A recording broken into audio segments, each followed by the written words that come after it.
మన సత్యాన్వేషి మనోహర్ గారు ఒక ప్రశ్నను సంధించారు. అంటే ఆ ప్రశ్న మనకు అని కాదు, జనాంతికంగా వదిలేశారు ప్రజలకు. ఆ ప్రశ్న చూసిన తర్వాత నాకు ఒక ప్రశ్న ఉదయించింది. దరిమిలా ఈ వీడియో చేస్తున్నాను. అరవింద సమేత సినిమాలో ఒక డైలాగ్ ఉంటుంది, కదిరప్ప ఇక్కడ మంది లేరా కత్తులు లేవా. 10 ఏళ్ల నుంచి మనం ప్రైమరీ రీసెర్చ్ పైన దృష్టి పెట్టి ఉంటే ఇలాంటివి మన దేశంలో తయారయ్యేవి. అదే 10 ఏళ్ల నుంచి చైనా వాడు యుద్ధ ప్రాతిపదికన సైన్స్ మీద రీసెర్చ్ మీద కోట్లకు కోట్లు ఖర్చు చేసి వేల కొద్దీ పేటెంట్లను సొంతం చేసుకొని సోలార్ ప్యానెల్స్లో, డ్రోన్ టెక్నాలజీలో టాప్లో నిలిచాడు. ఇప్పుడు బ్యాటరీ టెక్నాలజీలో కూడా దూసుకుపోతుంది చైనా. మనకి మందికి కొదవలేదు, దండిగా ఉన్నారు. కానీ ఆ మంది మందబుద్ధితో మొండి కత్తులుగా మిగిలిపోయారు. ఎంత హ్యూమన్ క్యాపిటల్ పెట్టుకుని మనం ఎందుకు చేయలేకపోతున్నాం? ఇలాంటివి ఎందుకు కొనుక్కోవాల్సి వస్తుంది టెక్నాలజీ? ఇది మనోహర్ గారి ప్రశ్న. అవును, నిజమే కదా మనోహర్ గారు చెప్పింది. ఈ 10 ఏళ్లలో లక్షల పేటెంట్లు తీసుకుంది చైనా. మరి భారత్ ఎందుకు చేయలేకపోయింది? అవును, ఈ కంపారిజన్ 10 ఏళ్ల నుంచే ఎందుకు? 75 సంవత్సరాల నుంచి కూడా చేయొచ్చు కదా. అంటే మనకి 77 సంవత్సరాలు అయిందనుకోండి స్వాతంత్రం వచ్చి. 75 ఎందుకు అన్నానంటే కమ్యూనిస్టు చైనా ఏర్పడి 75 సంవత్సరాలు అయింది కాబట్టి. ఓహో, 10 సంవత్సరాల క్రితం మోడీ వచ్చాడు కదా, వచ్చిన వెంటనే అతను ప్రైమరీ రీసెర్చ్ మీద దృష్టి పెట్టి ఉంటే ఈ వాటికి మనం అద్భుతాలు సృష్టించే వాళ్ళము అనే ఉద్దేశంతో చెబుతున్నారా? మరి అంతకుముందు 65 సంవత్సరాల పాటు ఆ పని చెయ్యని వాళ్లను ఆ ప్రశ్న వేయకూడదా మనం? సరే, ఆ రాజకీయాలు పక్కన పెడదాం. ఇక్కడ మీకు చిన్న కథ చెప్పాలి. ఇప్పుడు వెదురు విత్తనం ఒకటి నేల మీద పడి దానికి నీరు అనుకూల పరిస్థితులు ఏర్పడినప్పుడు అది చిగురించి వేళ్ళు నేలలోనికి పాదుకుంటాయి. ఆ తర్వాత 3 సంవత్సరాలు దాటిన తర్వాత వచ్చే వసంతంలో అది చిగురిస్తుంది. ఈ 3 సంవత్సరాలు ఏం చేస్తుందంటే కిందన దాని వ్యవస్థను, వేరు వ్యవస్థను నిర్మించుకుంటుంది. మీ దొడ్లోనే వెదురు చిగురు పుట్టుకు రావడం చూసి ఆహా వెదురు పుట్టింది అని మీరు అనుకుంటారు. 2 నెలల్లో అది అత్యుత్తమమైన ఎత్తుకు ఎదిగిపోతుంది. జస్ట్ 2 మంత్స్లో పెద్ద వృక్షం అయిపోతుంది. వారే వా, వెదురు ఎంత స్పీడ్గా ఎదుగుతుందో అనుకుంటే చాలా పొరపాటు.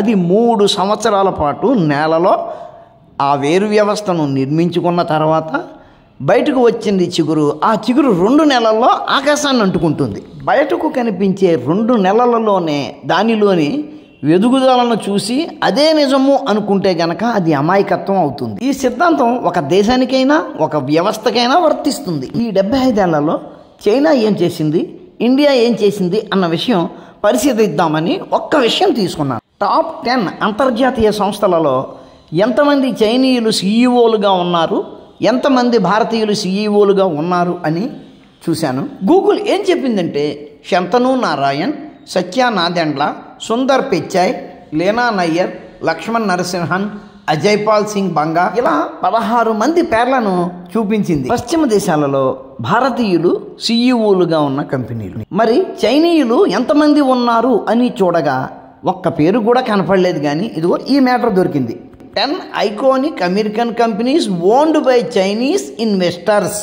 అక్కడ ఉన్న ఇంకో ఇన్ఫర్మేషన్ ఏంటంటే what are the examples of western companies which have been bought by the Chinese government or Chinese individuals. దీనికి అర్థం అవుతుందా? ఈ 75 ఏళ్లలో చైనీస్ ఇన్వెస్టర్లు ఆయా దేశాలలో కంపెనీలు స్థాపించారు, లేదా అక్కడి కంపెనీలలో షేర్లు కొనుక్కున్నారు. ఇన్వెస్టర్లు ఏంటి, చైనా దేశం కూడా ఆ పనులు చేసింది. దీన్ని బట్టి నీకు ఏమర్థమవుతుంది? ఈ 75 ఏళ్లలో చైనా విదేశాలలో వ్యాపారాలు చేయడానికి నిర్ణయించుకుంటే ఇండియా తన దేశంలోని మేధావులను, అత్యుత్తమ మేధావులను పశ్చిమ దేశాలకు సప్లై చేసింది. ఆ మేధావులు ఇండియా వదిలి వెళ్ళిపోకుండా ఇక్కడే ఉండేలా వారికి చక్కటి సదుపాయాలు కల్పించి ఉంటే ఇండియా ఎప్పుడో అమెరికా అయి ఉండేది. ఈ మాట అనగానే నీకు పొడుచుకు వస్తుంది, చైనా వాళ్ళు వివిధ కంపెనీల్లో చేసేవారు, చేస్తున్నారు కదా అమెరికాలో అనొచ్చు. వాళ్ళు అక్కడ తమ సాయశక్తులు ఆ కంపెనీల కోసం ధారపోసిన వాళ్ళు కాదు. ఆయా కంపెనీలలోనూ ఆయా పరిశోధనా సంస్థలలోనూ కొంతకాలం పనిచేసి అక్కడ కనుగొన్న విజ్ఞానాన్ని, విషయాన్ని సేకరించి తిరిగి చైనాకి వెళ్ళి అక్కడ ప్రభుత్వానికి అప్పచెప్పి అక్కడ ప్రయోగాలు చేయడానికి వాళ్ళను వాడుకుంది చైనా. అందువలననే అమెరికాలోను యూరోప్లోనూ చైనా మనుషులు కీలక స్థానాలలోకి వెళ్ళినప్పటికీ అక్కడ సీఈఓ స్థాయికి వాళ్ళు చేరలేదు. ఎందుకంటే ఆ అవసరం వాళ్ళకు లేదు. ఆ కంపెనీల కోసం తమ జీవితాన్ని దారపోసే ఉద్దేశం వాళ్లకు లేదు కాబట్టి. అట్లాగే స్వాతంత్రం వచ్చిన వెంటనే సామాజిక అసమానతలు తొలగాలి, సామాజిక సమానత్వం రావాలి అన్న ఉద్దేశంతో మనం ఏం చేసాం? సామాజికంగా వెనుకబడ్డ వాళ్లకు ముందుకు తీసుకురావాలని రిజర్వేషన్లు కల్పించాము. అట్లాగే సామాజికంగా ముందు వరుసలో ఉన్న వాళ్లకు అవకాశాలు లేకపోవడంతో వాళ్ళు విదేశాలు పోయారు. మనకు స్వాతంత్రం వచ్చిన వెంటనే మన దేశ విధానాలను నిర్మించింది ఎవరు? జవహర్లాల్ నెహ్రూ గారు. అది పారిశ్రామిక విధానమైనా, విద్యా విధానమైనా, మరే విధానమైనా మనము బానిసలము అన్న భావన ప్రతి ఒక్కళ్ళలోనూ నిలిచి ఉండాలి. ఆయన విధానాలలో అదొకటి. ఆయన దర్పము అధికారము నిలబడేలాగా అప్పటి విధానాలు ఉండేవి. ఒక్కసారి ఈయన్ని చూడండి. సింగపూర్ మాజీ ప్రధాని లీ కువాన్ యూ నెహ్రూ గారి గురించి, మన దేశం గురించి ఏమన్నారో ఒక్కసారి వినండి. India's Prime Minister Jawaharlal Nehru had imbibed socialist theories from his generation of British philosophers, economists and political scientists. భారతదేశపు తొలి ప్రధాని జవహర్లాల్ నెహ్రూ గారు అప్పటి బ్రిటిష్ ఫిలాసఫర్లు, ఎకనమిస్టులు, పొలిటికల్ సైంటిస్టుల యొక్క సోషలిస్టు సిద్ధాంతాలకు బాగా ప్రభావితం అయ్యారు. ప్రధానమైన పరిశ్రమలన్నీ కూడా జాతీయం చేయబడ్డాయి. భారతదేశం తన సొంత ఫ్యాక్టరీలో 1950 మోడల్కి చెందిన అంబాసిడర్ కారును 4 దశాబ్దాల పాటు తయారు చేసింది.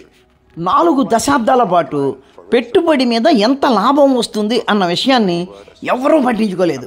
ఎందుకంటే లాభం అన్నదే నీచమైన పెట్టుబడిదారీ వ్యవస్థకు ప్రతీక కాబట్టి. నా యవ్వన దశలో జవహర్లాల్ నెహ్రూ గారు నాకు ఆరాధ్య దేవుడు.